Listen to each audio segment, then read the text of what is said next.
운동을 많이 해서 몸이 근육질인 저를 남들이 보면 매우 건강한 남자로 생각할 텐데요. 저에겐 그간 담아두었던 가슴 아픈 사연이 있습니다. 저에게 일어난 어이없고 황당한 이야기를 들려드리려고 합니다. 학창시절을 삐쩍 마른 몸으로 존재감도 없이 공부만 한 저는 대학 때부터 본격적으로 운동을 시작했습니다. 가장 기본적으로 헬스를 하면서 식단 조절도 하고 체중도 중량하면서 몸을 키웠죠. 운동도 중독이 된다고 점점 하면 할수록 바로바로 몸에 그 결과가 나타났기에 성취감도 느꼈습니다. 그렇게 운동은 저의 일상이 되었습니다. 졸업 후 취업한 회사가 외국계 기업이어서 한 달에 한 번씩은 밤에 출근을 하게 되면서 오전에 할 수 있는 운동을 찾다가 필라테스에 도전해보기로 했습니다. 그리고 그곳에서 그녀를 만나게 되었습니다. 필라테스 센터에서 처음 만난 그녀는 필라테스 강사였고 저는 그녀의 오전 클래스에서 유일한 남자 회원이었죠. 별 생각 없이 참여한 첫 수업에서 자신감 있고 당당한 그녀의 모습에 첫눈에 그녀에게 반해버렸죠. 운동을 하고 나서부터는 저의 이상형은 건강한 운동하는 여자로 바뀌었습니다. 자기 자신과의 싸움을 이겨내고 건강한 몸을 만든 사람들이 멋있어 보였습니다. 밤늦게 퇴근한 다음 날도 전날 회식을 해서 피곤한 날도 늦지 않게 꼬박꼬박 수업에 참여했습니다. 물론 저의 건강을 위해서 열심히 운동한 것도 있었지만 그녀를 하루라도 보지 않으면 안 될 것 같아서 피곤한 몸을 이끌고 갔었습니다. 그런데 그 모습을 그녀가 좋게 생각했던 것 같아요. 나중에 듣게 되었는데 오전반에 아줌마들 사이에서 주눅들지 않고 열심히 하는 저의 성실한 모습에 그녀도 호감이 생겼다고 하더라고요. 그렇게 점점 선생님과 제자로 친해졌습니다.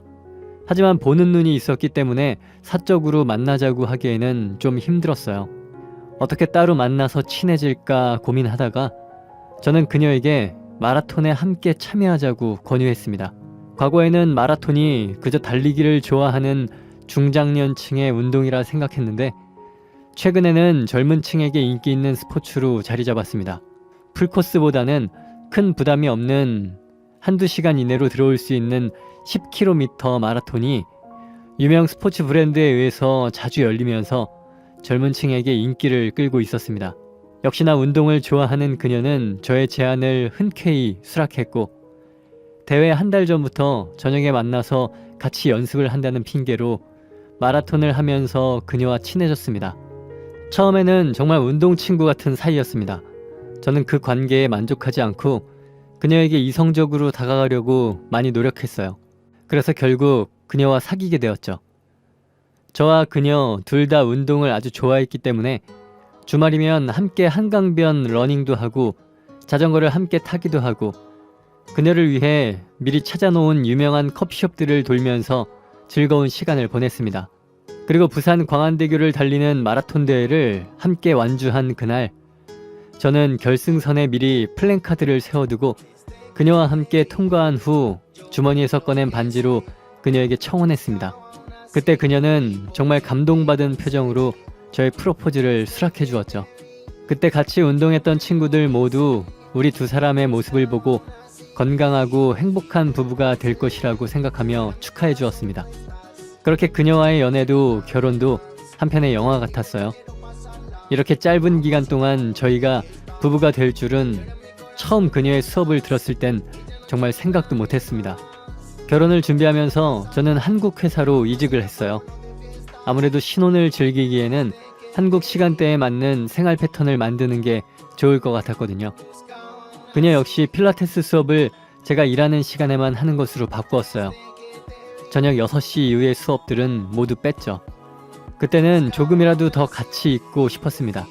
저는 매일같이 일찍 퇴근해서 그녀와 시간을 보내려고 했습니다.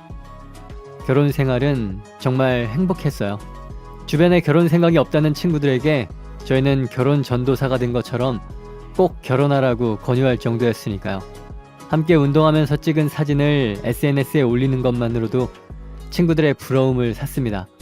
그렇게 저희는 결혼하고도 연애하는 기분으로 하루하루를 행복하게 보냈습니다. 신혼을 2년 정도 알콩달콩하게 보내고 나서 저희는 아이를 갖기로 했습니다. 딱히 결혼 후 아이를 빨리 가져야 한다는 생각도 없었거든요. 3년 차가 되고부터는 부모님들이 의뢰 그렇듯 양가 어머님들의 닥달에 더 이상 미룰 수 없게 되었습니다. 그런데 전혀 생각지도 못했던 일이 일어나고 말았습니다. 이젠 아이를 갖기로 했는데 생각처럼 쉽게 아이가 생기지 않는 것이었어요. 1년을 열심히 노력했는데 좀처럼 우리 부부에게 아이는 찾아와 주지 않았습니다. 그래서 결혼 4년 차였을 때 저희 부부는 검사를 받아보기 위해서 병원을 방문했습니다. 그런데 검사 결과를 들으러 간 날 의사 선생님이 정말 청천벽력 같은 말씀을 하셨어요. 김준수 환자님, 아무래도 무정자증이신 것 같네요. 정액에 정자가 하나도 없습니다. 아이를 굉장히 원하시는 부부에게 이런 말씀 드리기 좀 어렵지만 아이를 가지시기 어렵겠네요. 선생님은 저에게 전체 남성 중 1%밖에 존재하지 않는 무정자증이라고 하셨어요. 아직도 그때의 충격이 생생합니다. 누구보다 건강하다고 생각한 저에게 어찌 보면 남자로서 가장 중요한 역할일 수도 있는 정자가 없다니요.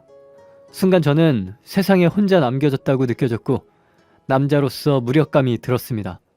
남들보다 월등하고 건강하다고 자만했던 저는 의사의 그 말은 단순히 아이를 가지기 힘들다는 뜻을 넘어서 넌 인생의 패배자다 라고 말하는 듯 들렸습니다. 무정자증에도 종류가 2가지로 나뉘는데 우선 조금 더 검사를 해봐야 할 것 같네요. 정확한 진단과 치료를 통해 아이를 가질 수도 있으니 너무 실망하지 마세요. 선생님께서는 놀란 저희 부부에게 정밀검진을 해보자고 하셨어요. 정밀검진 결과 다행히도 저는 완전한 불임은 아니었어요. 무정자증에는 고안에 문제가 있어서 정자 형성 과정 자체에 문제가 있는 비폐쇄성 무정자증과 정자가 생성은 되지만 정자의 배출 통로가 막힌 폐쇄성 무정자증으로 나뉜다고 했습니다. 저는 후자에 속한다고 말씀해 주셨고 이 경우는 막힌 부분을 뚫어주거나 따로 정자를 추출해서 임신 시도를 할 수 있다고 하더라고요. 병원을 나오면서 전 아내에게 말했습니다. 여보, 그래도 다행이야. 내가 무정자증이긴 해도 아이를 가질 수 있다는 희망은 있는 거잖아. 조용히 해. 누가 듣겠어. 당신이 무정자증이라는 거 여기저기 소문내고 다닐 셈이야? 하지만 작은 희망의 줄이라도 잡고 싶었던 저와는 달리 아내는 별로 기뻐하지 않고 오히려 저에게 창피하게 하지 말고 가만히 있으라고 화를 냈어요. 아내는 제가 아이를 가질 수 있다는 것보다 자기 남편이 무정자증이라는 진단을 받은 것 자체를 더 받아들이기 힘들어하는 듯 보였습니다. 그리고 얼마 뒤 저는 폐쇄성 무정자증을 치료하기 위해서 수술을 했습니다. 수술 전날부터 물도 마시지 말고 금식 상태로 병원에 갔습니다. 보호자가 있어야 한다고 해서 아내가 수업을 빼고 함께 갔는데 아내의 표정은 아침부터 똥 씹은 표정이었습니다. 하지만 그 수술로도 저는 제대로 치료가 되지 않았어요. 그 후 아내와의 관계는 더 멀어져만 갔고 행복할 줄만 알았던 부부관계도 점점 금이 가기 시작했습니다. 전 그저 남들처럼 아이를 갖지 못한다는 사실 때문에 정신적으로 충격을 받아서 그런 줄 알았습니다. 그저 드라마 속에서나 등장하는 이야기인 줄 알았는데 내가 이렇게 되다니.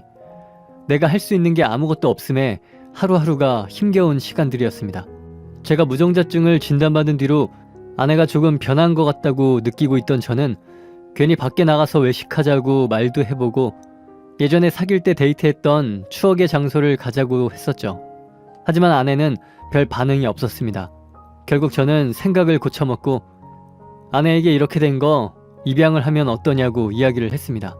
하지만 그 제안은 제가 꺼낼 이야기가 아니라 아내가 먼저 꺼냈어야 할 이야기였는지 아내는 수긍하지 않더라고요.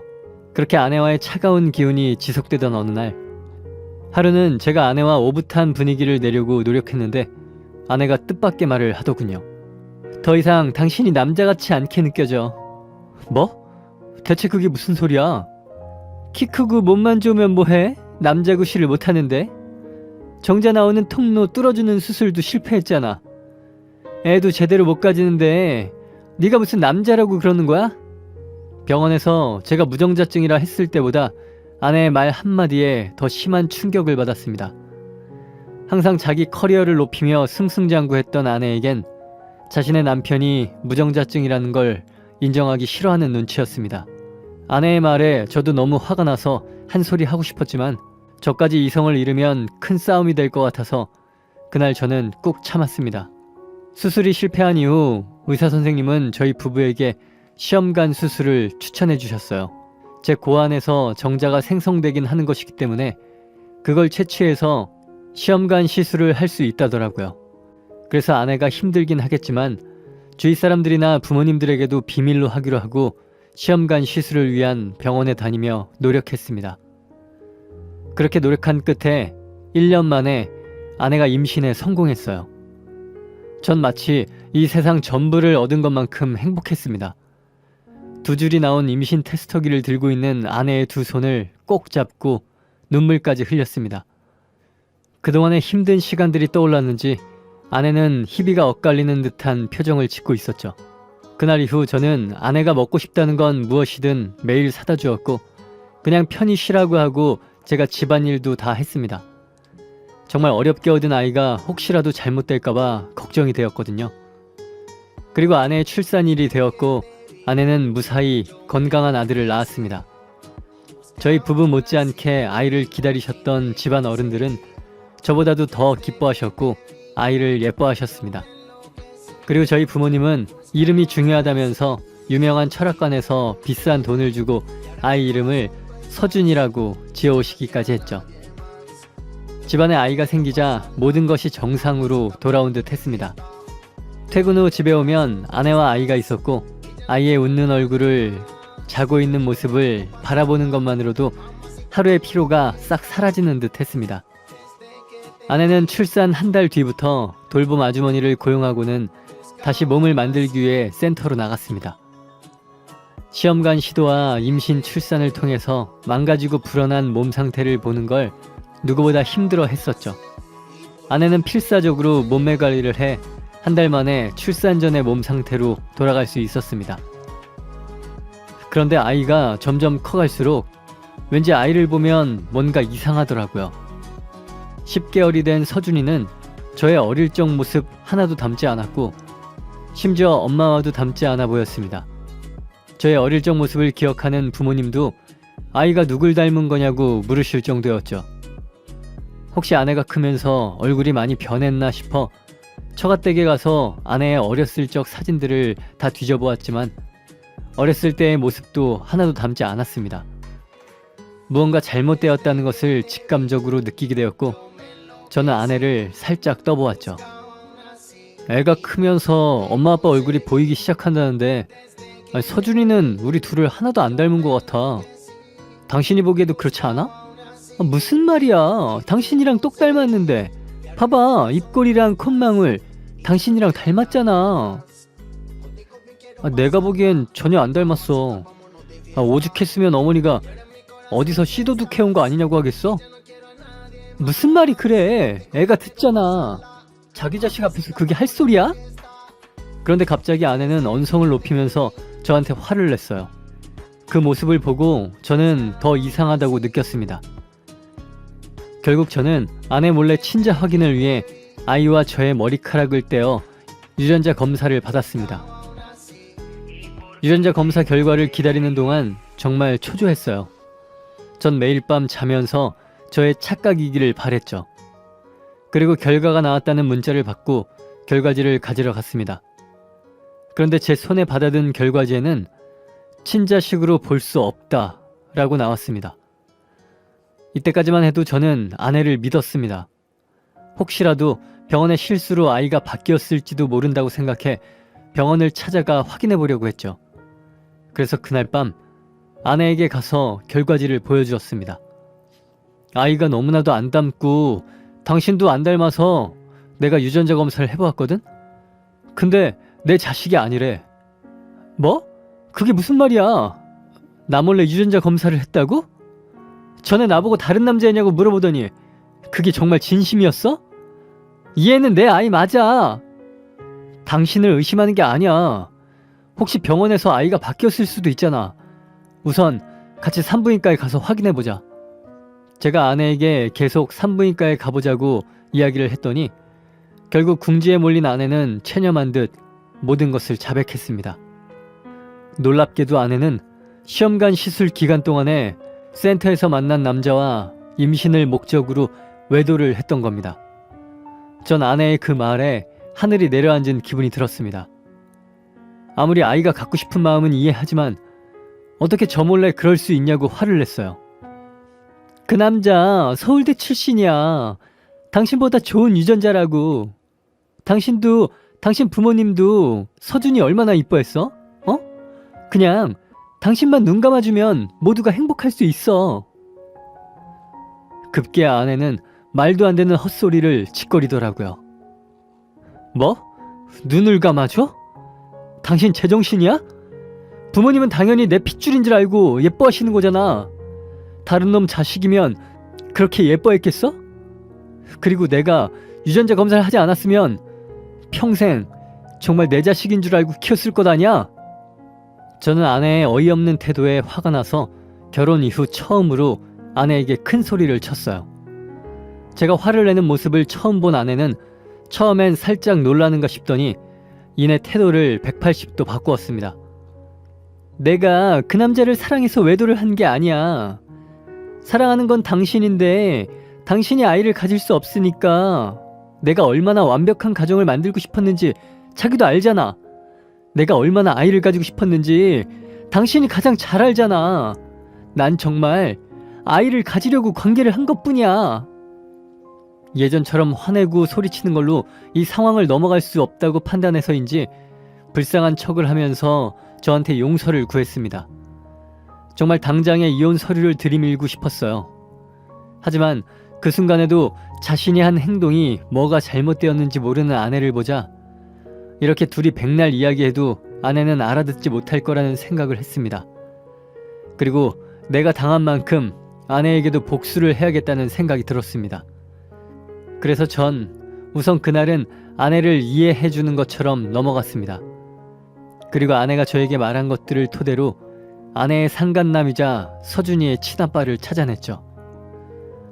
두 사람에게 어떻게 복수를 할지 정말 많이 고민했습니다. 그리고 2달 후 예정된 아이의 돌잔치 때 많은 사람들이 모인 자리에서 그들의 행동이 잘못되었음을 알려주기로 계획을 세웠죠. 평생 한 번뿐인 돌잔치야. 서준이가 비록 내 아이는 아니지만 나 정말 내 아이처럼 사랑해주면서 키우려고. 내가 마음으로 낳은 내 아이인 만큼 돌잔치는 크게 했으면 좋겠어. 사람들 사랑을 듬뿍 받아야 아이가 건강하게 잘 큰대. 당신 친구들이랑 회사 사람들도 다 부르자. 아내는 아이의 돌잔치를 좋은 곳에서 성대하게 하는 것에 기뻐했습니다. 그리고 제가 아이를 마음으로 받아들이고 친자식처럼 키우겠다는 말에 아내는 모든 게 잘 돌아가고 있다고 느끼는 듯 했습니다. 그리고 돌잔치가 가까워질 때쯤 전 아이의 친아빠에게 찾아갔습니다. 실제로 만나보니 정말 서준이와 똑 닮은 남자더라고요. 전 그 사람에게 아이의 존재에 대해서 알렸습니다. 처음에 그 남자는 자신의 아이가 존재한다는 것을 부정했어요. 하지만 제가 사진을 들이밀자 자신을 닮은 아이를 보고 한동안 말을 잇지 못하더군요. 그래서 제가 믿기 힘들면 우선 유전자 검사를 해보자고 제안했고 그 자리에서 그 남자는 머리카락 몇 개를 뽑아서 주었습니다. 그리고 며칠 뒤 상간남에게는 유전자 검사 결과가 나왔다고 말을 하고 돌잔치가 열리는 곳으로 오라고 말을 해두었습니다. 그렇게 제가 계획한 복수는 착착 잘 진행되어 갔죠. 그리고 돌잔치 날이 되었고 정말 많은 사람이 모였습니다. 상간남도 한쪽에 자리를 잡고 앉아 있었습니다.